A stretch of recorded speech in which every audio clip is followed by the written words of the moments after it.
Welcome to the MS-Perspektive podcast. Perspective with a K, as I'm German. I'm Nele Handwerker, MS patient, patient advocate and author. I'm bringing you interviews, inspiration and information about living with multiple sclerosis and show you ways how you can positively influence the disease and make the best out of your diagnosis.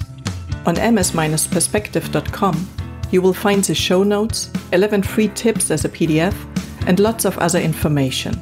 And now the show begins.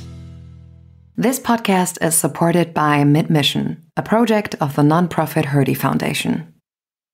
Thanks for tuning in again and welcome to episode number 65, DMT Overview, today with Glatiramer Acetate, which is known as Copaxone, Brabio or some other brand names, for relapsing remitting multiple sclerosis.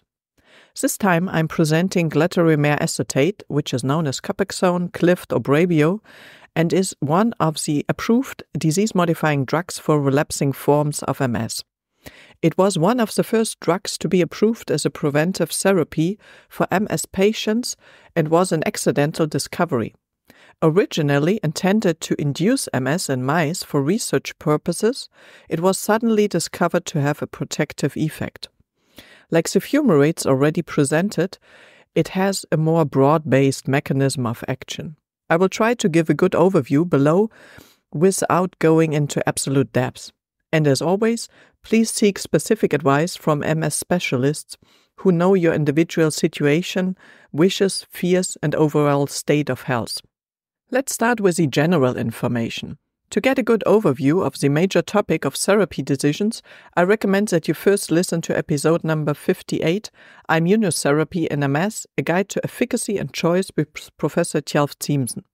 There you will find out why you can only compare the various disease-modifying drugs to a limited extent, why it is important to start an effective therapy quickly, why MRI and other examinations are important for assessing progression and provide information about effectiveness, why therapies should be changed as little as possible, but of course if they are not effective enough, why in most cases it is better to start with a highly effective therapy and only switch to a lower category at an advanced age, why in the case of highly active MS it may be more important to start immunotherapy quickly and tackle rehabilitation as a second step, why generics and biosimilars are being used more and more and which approval requirements they have to fulfill, why the risk and side effects of a therapy must be differentiated into unpleasant side effects at the start of a therapy and rare possible risks, and these must be set in relation to the usually irreversible effects of untreated MS in the long term.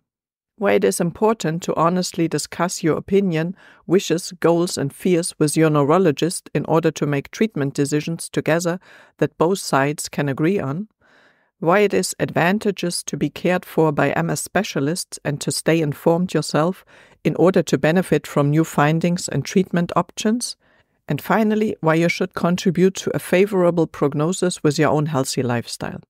Before I go now into the details, I have another general note. The approval studies for the individual drugs were carried out at very different times. 30 years ago, you had to be more severely affected or more advanced in the course of the disease to receive a reliable diagnosis of multiple sclerosis. Less severely affected people were probably not diagnosed or not diagnosed at first. With ever-improving examination methods such as MRI, even small lesions in the central nervous system can now be seen better. Furthermore, 30 years ago it was not yet known that neuromyelitis optica spectrum diseases, NMOSD for short, are separate diseases that require their own therapies and sometimes even react negatively to MS medication. They were previously thought to be multiple sclerosis and MS therapies did not alleviate the disease activity. Let's move on. How is Glatiramer Acetate, or known as Copaxone, Brabio and some other brand names, classified in immunotherapies? There are currently 3 different therapeutic approaches to preventive, i.e. disease-modifying therapy, DMT, for multiple sclerosis. The most unspecific is immunomodulation, which includes Glatiramer Acetate. In migration inhibition, certain immune cells are prevented from traveling further in the body, and in depletion, developing immune cells die off. The DMTs are listed in alphabetic order. Immunomodulation.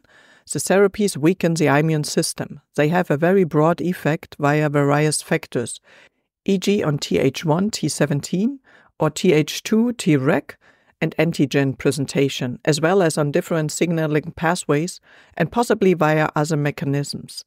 They attempt to shift the milieu from inflammatory to non-inflammatory. The following DMTs belong to that category: dimethyl fumarate, which is known as Tecfidera, and diroximel fumarate, which is known as fumarate, Glatiramer Acetate, which is known as Copaxone, Brabio, and some others, interferons, which are known as interferon beta A1, Avonex and Rebif, interferon beta 1b, betaferon and Extavia, PEG interferon beta 1a, which is known as Plegridy, and teriflunomide, which is known as Aubagio. The second therapeutic approach is migration inhibition. The migration of certain immune cells is inhibited. Natalizumab, which is known as Tysabri or Tiruku, belong to it, as well as the S1P modulators, namely fingolimod, which is Gilenya, ozanimod, which is Zeposia, ponesimod, which is Ponvory, and siponimod, which is Mayzent. And then there's the third category, cell depletion, where developing immune cells die off.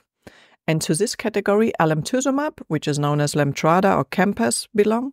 T and B cell depletion with cladribine, which is known as Mavenclad, Loistat, or Litakine.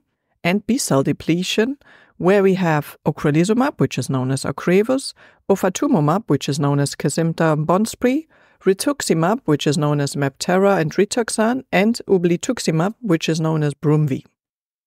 But let's come to the next point. What is Glatiramer Acetate, Copaxone, Brabio, approved for?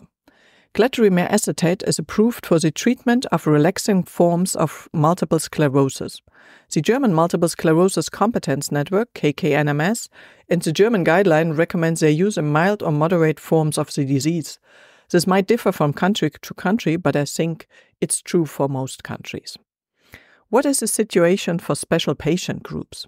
Let's start with the children and teenagers. Glatiramer Acetate is approved from the age of 18 based on the registration studies. Furthermore, it appears to be as safe for adolescents aged 12 to 18 as it is for adults. Please consult a MS specialist to receive individual advice. What about pregnancy and breastfeeding? There's also no approval for pregnant women. Glatiramer Acetate can be taken until the onset of pregnancy. Animal studies and data from the German MS and Fertility Register, which is known as DMSKW for short, as of June 2024, with 513 pregnancies under Glatiramer Acetate, Copaxone and Brabio, show no increased risk. Continuation during pregnancy should be assessed according to the individual benefit risk. Please speak to your neurologist or seek advice from MS experts in the field of pregnancy.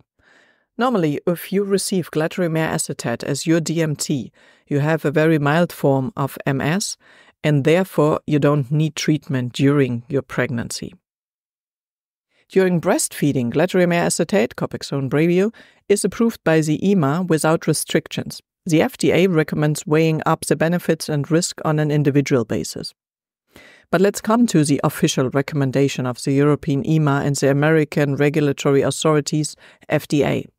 As a precautionary measure, the use of Glatiramer Acetate, Copaxone Brabio, should be avoided during pregnancy unless the benefit to the mother outweighs the risk to the fetus. According to the FDA, Glatiramer Acetate can be used while breastfeeding after individual risk-benefit assessment. The EMA has already approved Glatiramer Acetate for use during breastfeeding without any restrictions. Who should avoid Glatiramer Acetate, Copaxone Brabio? Persons with hypersensitivity or allergies to Glatiramer Acetate or other components of the preparation.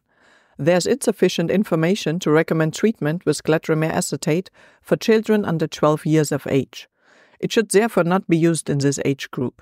However, the safety profile in teenagers aged 12 to 18 years seems to be comparable to that of adults. How does Glatiramer Acetate, Copaxone Brabio, work? The mechanism of action of Glatiramer Acetate is not yet fully understood. The activity states of various immune cells change in the patients in whom it is effective. In MS, the inflammatory process predominates if untreated. Glatiramer acetate balances this effect and even changes it for the better. Special glatiramer acetate T cells are created. It acts more like an antigen therapy. Antibodies are produced, which decrease again after 3 months of regular administration.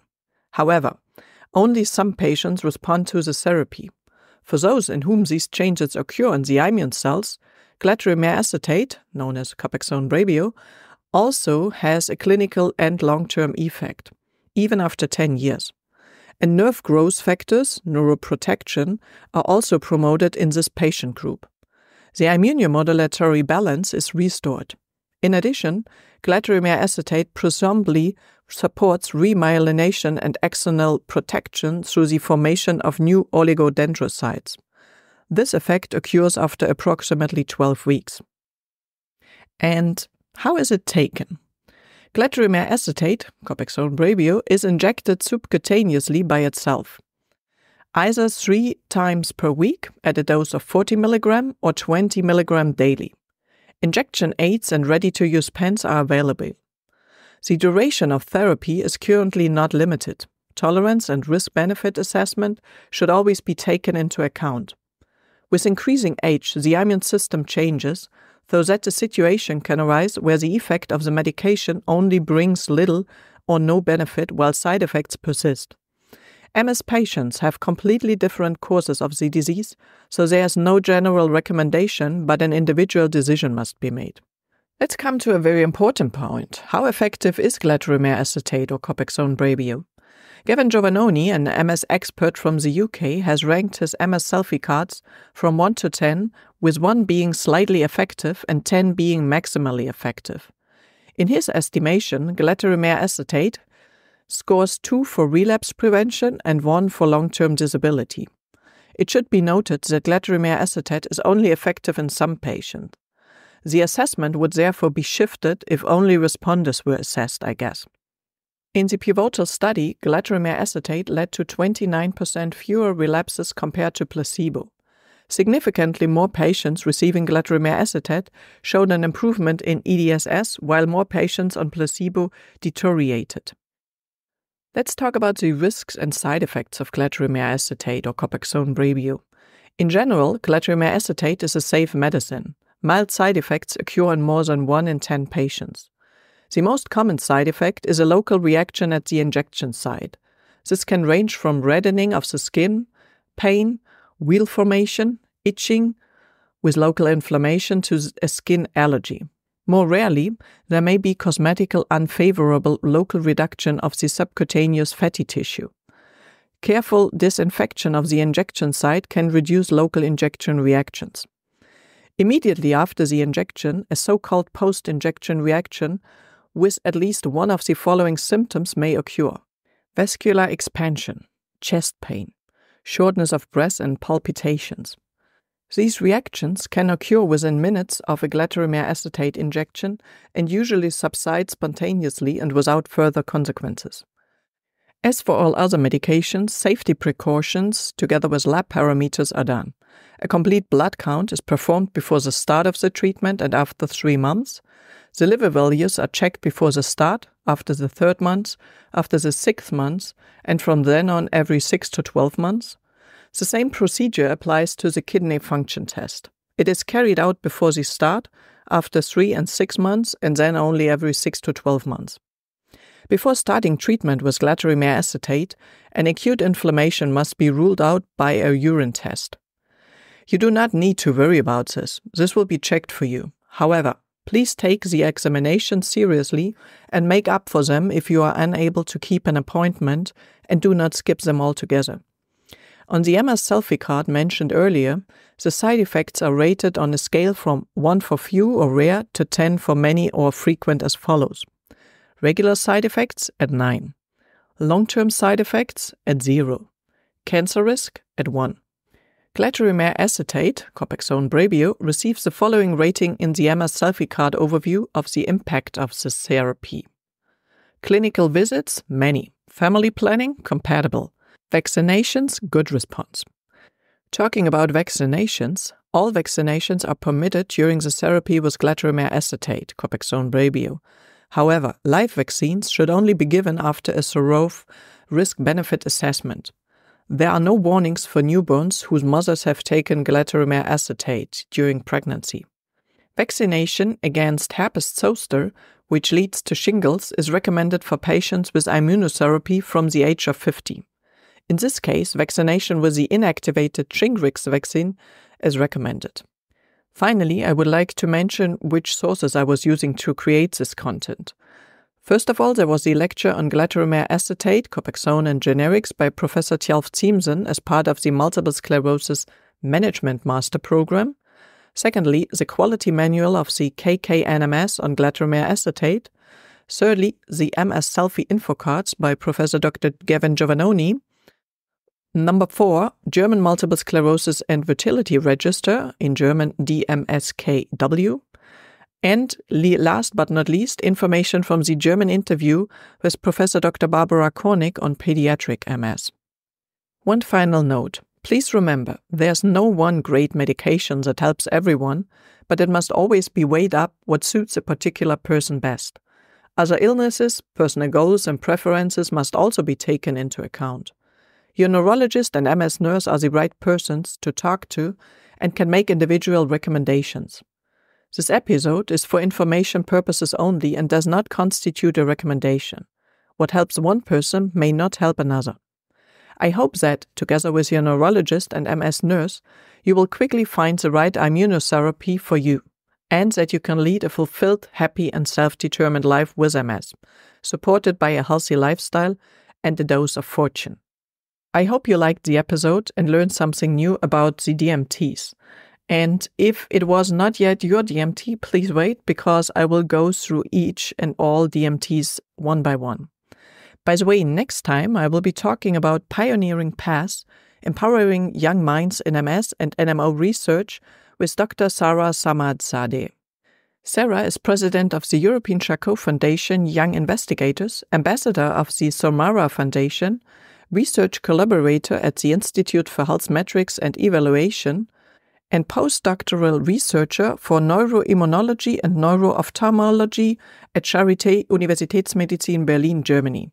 So this will be an interesting episode. Tune in again and, stay as healthy as possible and positive.